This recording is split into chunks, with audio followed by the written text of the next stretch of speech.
Xüsusi olaraq Uğur Production üçün Almaniyanın Frankfurt şəhərindən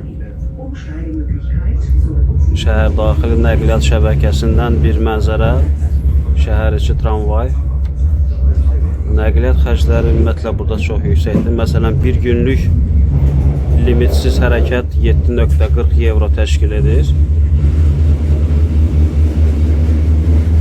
Bilet hansısa bir elektron göstəriciyə oxunmur, sırf sərnişinlərə etibar üzərində qurulub, amma təftiş zamanı biletsiz sərnişin aşkarlanarsa 60 euro civarında cəriməsi vardır. Xüsusi olaraq Uğur Production üçün Frankfurt şəhərinin mərkəzdən təxminən 14-15 kilometr kənarda olan Rebstock qəsəbəsindən çəkilişimizi davam edirik. Bu məhəllə xüsusilə 70-ci, 80-ci illərdə tikilmiş binaları ilə seçilir. Yəni burada yüzillərin tarixinə istinad edəcək bir memarlıq abidəsi yoxdur. Əslində bu gördüyünüz bina hansın ki altında alış-veriş mərkəzi var. Özü də qədim tarixi binalara imitasiya edilərək tikilib. Bunun da səbəb oldu ki, 2-ci Dünya Müharibəsində Frankfurt şəhəri Alyans, yəni Amerika və Avropalıların və Sovetlər Birliyinin bombardmanına daha çox məruz qalan şəhərlərdən olduğuna görə demək olar ki, tarixi abidələrin sayı çox minimaldır.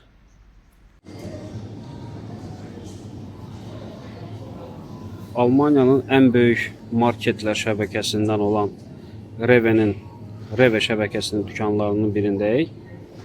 Qiymətlər barədə çox danışmayacağım. Fərqli qiymətlər olur. Məhsulların keyfiyyətindən və istehsalçıdan asılı olaraq. Amma bu arada diqqətimi çəkən bir məqam oldu. Bax, nəzər yetirsəz, məhsulların altındakı qiymət yarlığı Bakıdakı kimi əllə yazılma və yaxud kompüter çapı deyil, sırf elektron kiçik LCD displaydədir. Kiçik bir, belə deyək, skrindədir, monitordadır. Bunun da səbəbi odur ki, qiymətlər hər gün dəyişə bilir deyə, hər gün müxtəlif kampaniyalarla çox gözəl endirimlər ola bilir deyə və yaxud qiymət artımı ola bilir deyə hər dəfə yazıb pozmamaq üçün birbaşa mərkəzləşdirilmiş kompüter sistemindən Bluetooth bağlantısı ilə qiymətlər avtomatik dəyişdirilir. Ki, bu da çox maraqlı bir texniki innovasiyadır. Olduqca böyük çeşidlər. Xüsusi olaraq Uğur Production üçün çox hörmətli Cabbar bəyin publikasiyaları üçün Frankfurt şəhər mərkəzindən yeni bir reportajımız. Bax, bu üzərinə Messe Frankfurt yazılmış bina Almaniyanın ən böyük sərgi mərkəzlərindən biridir.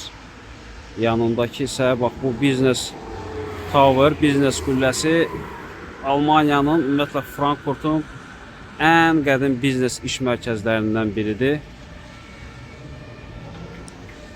Yağışlı bir havadır və metro girişlərinin üstündə belə bir konusa bənzər müasir memarlıq nümunələri vardır. Şəhərdə ümumiyyətlə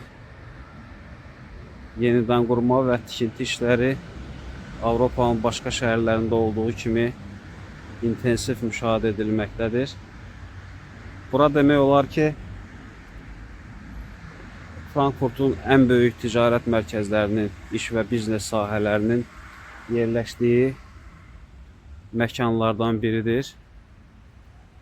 Price Waterhouse çox məşhur bir audit şirkəti və digər biznes mərkəzləri də sırf Frankfurtun bu küçəsində yer almaqdadır.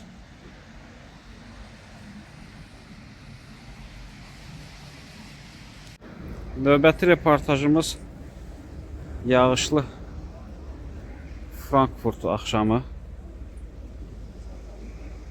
Bu tək-tük tarixi dini məbədlərdəndir Frankfurtda və şəhərin demək olar ki, qədimi ən mərkəz hissələrindən biridir və məşhur, dünyaca məşhur Poloner pivəsinin